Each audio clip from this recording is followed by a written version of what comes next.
Hello students, this is Sane Bibi and today's our point is plant nutrients. Today's our chapter is plant nutrient. This is chapter number 4 and this is our second lecture. We already have discussed about primary macronutrients, that is NPK, nitrogen, phosphorus and potassium. Today's our point is micronutrients. Micronutrients have become widespread concern during the past 2 decades than was the case earlier because number 1 point, crop removal of the trace elements have in some cases lowered their concentration in soil below that required for normal crop growths.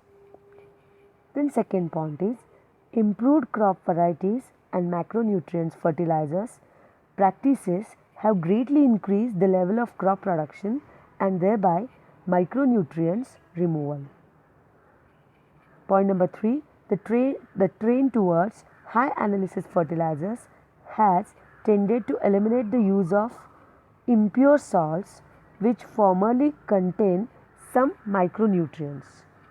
And last one point is farmers' increased knowledge of plant nutrients has helped in diagnosis of trace elements deficiencies which therefore may have gone unnoticed. So these are 4 points which is related to micronutrients.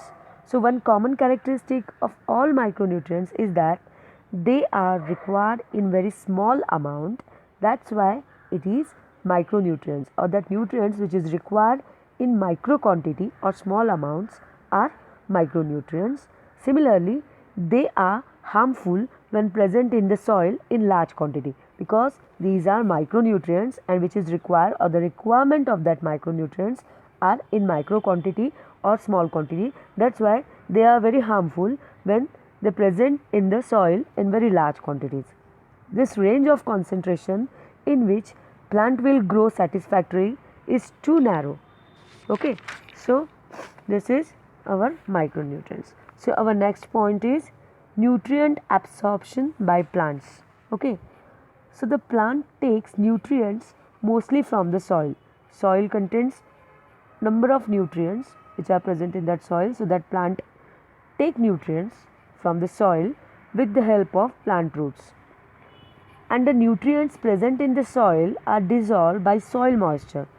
Soil moisture or soil water which contains micronutrients which are dissolved in that soil moisture or soil water, and plant takes nutrients from the soil and results in what is called soil solution. The soil moisture which results is called soil solution.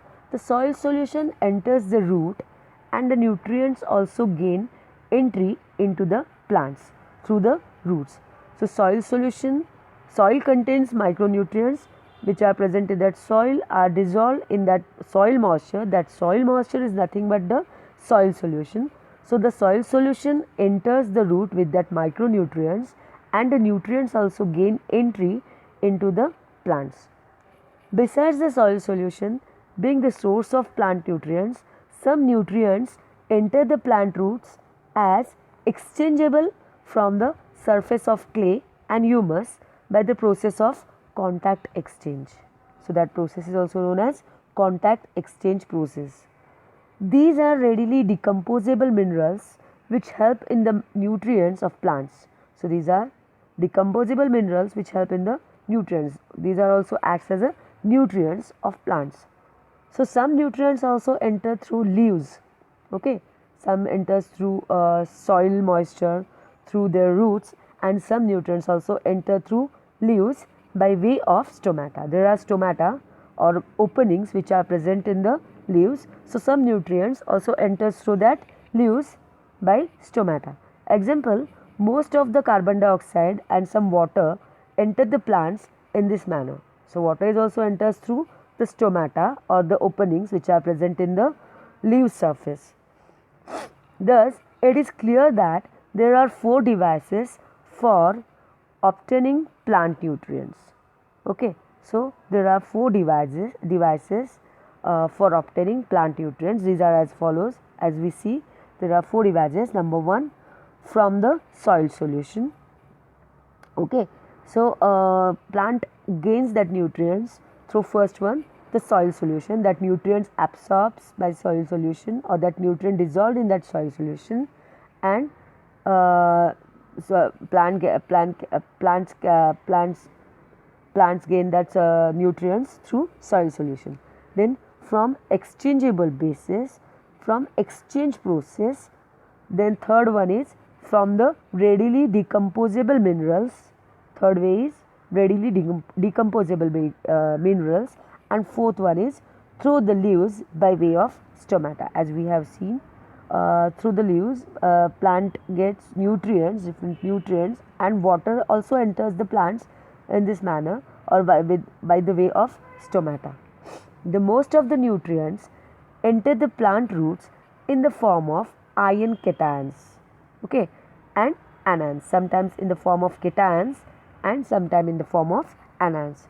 These ions are present in soil. In a fertile soil, the amount of the balance of these ions are responsible.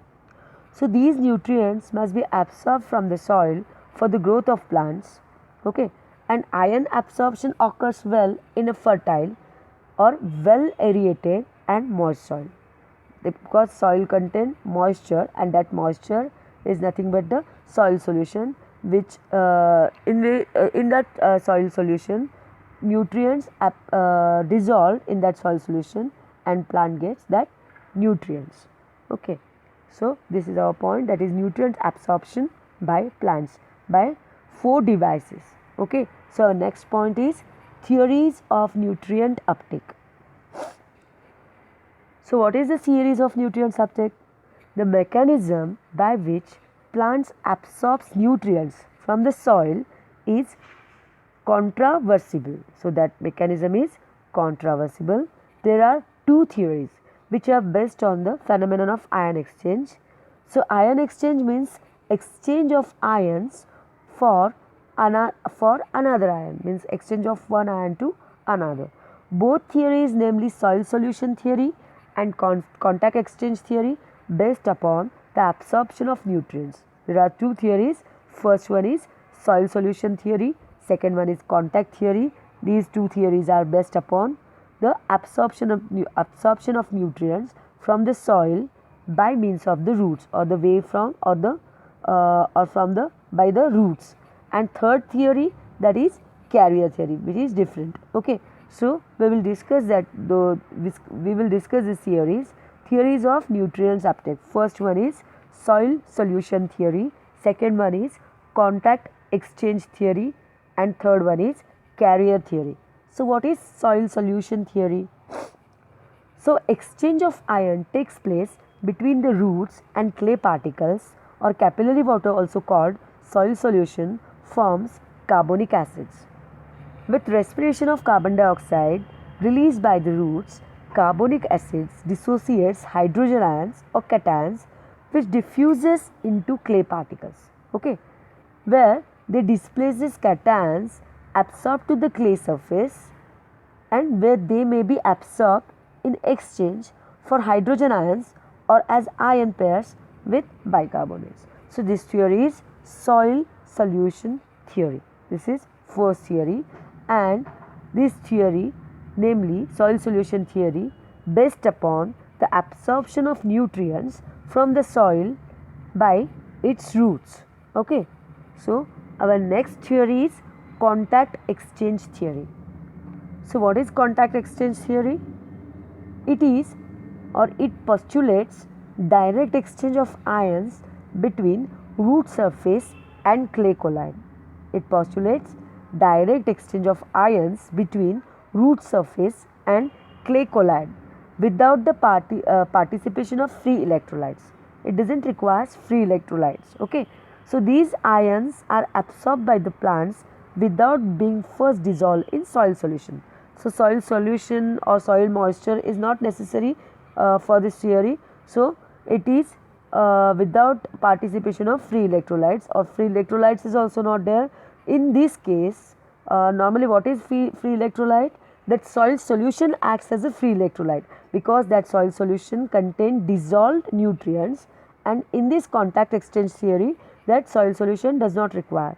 So these ions are absorbed by the plants without being first dissolved in soil solution.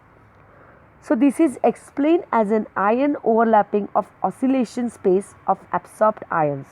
It is explained as an ion overlapping of oscillation when it is overlap of ion takes place when it oscillates and absorbs ions. The ion is absorbed electrostatically to plant root or clay particle. The force of electrostatic force of attraction is used in this theory, and it is not held too tightly but oscillates within a small sphere. So that ions oscillates within a very small sphere, and if two absorbents are in contact with each other, the oscillation volume of an ion absorbent or ion absorbent are in contact with each other, the oscillation volume of an ion absorbed to the other particle, and hence exchange of ion takes place. Okay. So, how these absorbed nutrients are taken up by the plants has been explained on the basis of the carrier hypothesis. So, this is a hypothesis or it is a hypothetical concept. So, this is our contact exchange theory, which does not require soil solution or when soil solution acts electrolyte, or that soil solution which contains nutrients, it is acts as an electrolyte. That electrolyte or soil solution or soil moisture does not required in contact exchange process. There is a electrostatic force of attraction, and in a small sphere the oscillation takes place and ions absorb directly. So this is contact exchange theory. Then third one is carrier theory. So what is carrier theory? So scientist Hansen, Hanson, that scientist Hansen explained this theory in 1955. The ions are absorbed by calcium acetate colloids present in the cell wall and then absorbed by the cytoplasm. Okay, these ions absorbed by calcium acetate colloids, which is in the form of colloidal particles, which is present in the cell wall and then absorbed by the cytoplasm. This process is more pronounced with cations. Okay, this is more pronounced process with cations than with anions. As the plant colloids are dominated by negative charges, later the absorbed ion is transferred from cytoplasm to cell sap. Okay, and the transfer process requires energy which is derived from respiration. It requires the transfer process. This process more pronounced with cations than in anions. With anions, as the plant colloids are dominated by the negative charge, and the absorbed ions is transferred, there is a transfer process takes place between cytoplasm to the cell sap, and the transfer process requires energy which is derived from the respiration process.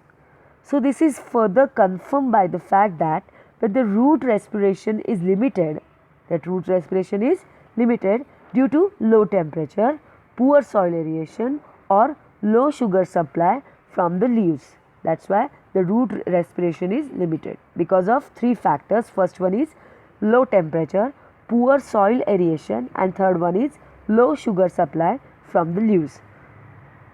The ion absorption dropped down, and therefore it is clear that respiration gives energy for absorption. Okay, the general recognition proves that ATP, means adenosine triphosphate, is a high energy intermediate metabolite. Adenosine triphosphate is a high energy intermediate metabolite in many energy requiring processes, has led to the obvious idea that it may have also furnished the energy necessary for ion transport. Okay, so this is carrier theory, which carries or transfer ions through cytoplasm to cell sap, and the energy required is energy supplied by respiration process of plants. Okay, so this is our third one, and last one theory is carrier theory. So our next point is classification of essential nutrients. So what are essential nutrients? there are nutrients, nutrients which is classified into major nutrients, minor nutrients, macronutrients or micronutrients. So here it is classification or a framework. Now we can see a chart in this classification of essential plant nutrients. Plant nutrients chart is there. So that essential plant nutrients are 17. As we seen, there are 16 major essential plant nutrients. So first one is it is categorized into two different classes. First one is macronutrients or micronutrients. Okay, so these macronutrients are major nutrients and micronutrients are minor or tracer amount elements or tracer elements, or it requires in very micro quantity. So that macronutrients or macronutrients are classified into, first one is structural element. That structural element contains carbon, hydrogen, and last one is oxygen. Then second one is primary nutrients. Macronutrients contains primary nutrients. That primary nutrients which contains nitrogen, phosphorus and potassium. Okay, so NPK are primary nutrients which belongs to macronutrients. It requires in a large amount, that's why it is macronutrients. And there is a classification of macronutrients into two parts. First one is a primary, which contains nitrogen, phosphorus and potassium, and second part contains secondary nutrients, okay, which contains calcium, magnesium and sulfur. These are secondary macronutrients. Okay, so our next point is micronutrients. What are micronutrients? Micronutrients which is required in a micro quantity or trace elements or in a small or minor quantity. So these elements are micronutrients. So micronutrients are zinc, copper, manganese, iron, boron, molybdenum, chlorine and nickel. Okay, so these are micronutrients. And what is role of micronutrients? That micronutrients taken mainly from soil in ionic forms. So these are mineral elements. And first elements, these are carbon, hydrogen and oxygen, essential nutrients which are framework elements and taken from air and water. The plant absorbs these elements like carbon, hydrogen and oxygen from air and water. And macronutrients or micronutrients taken mainly from soil in ionic form with this different three theories. So the nutrients which are taken from soil is macronutrients or micronutrients, and the nutrients which is taken from air and water are carbon, hydrogen and oxygen. So nutrients from air and water are carbon, hydrogen, oxygen. Then nutrients from soil and fertilizers are categorized into again three categories like primary, secondary and micronutrients. Primary nutrients are nitrogen, phosphorus, potassium. Secondary are calcium, magnesium, sulfur. And micronutrients are boron, iron, chlorine, copper, manganese, molybdenum and zinc. So this is chart for essential plant nutrients. Okay, so here we can stop. Thank you.